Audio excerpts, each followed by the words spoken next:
మాట్లాడడం జరిగింది. దీనికి సంబంధించి ఎడ్యుకేషన్ మినిస్టర్ చెప్పారు, మీ దగ్గర కనుక ఎవిడెన్సెస్ ఉంటే నాకు సబ్మిట్ చేయండి అని. నేను ఈ సందర్భంగా 4 ఎవిడెన్సెస్ని ఈరోజు కూడా సబ్మిట్ చేయడం జరిగింది.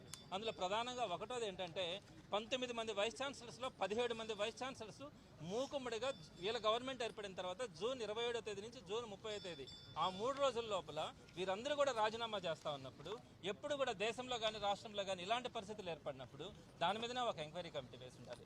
సరే, దాన్ని కూడా తీసేస్తాం. వీళ్ళు ఇచ్చినటువంటి రిజగ్నేషన్స్లో ఏముంది?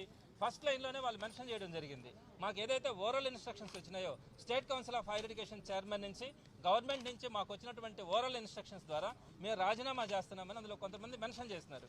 ఈ విధంగా మెన్షన్ చేసినప్పుడు మీరు ఈ రిజగ్నేషన్స్ని యాక్సెప్ట్ చేసినప్పుడు ఏదైతే ఛాన్సలర్ గవర్నర్ గారు అపాయింట్ చేస్తారని మీరే చెప్తా ఉన్నారో, మీరు ఏ విధంగా మీరు ఇన్స్ట్రక్షన్స్ ఇవ్వగలుగుతారు?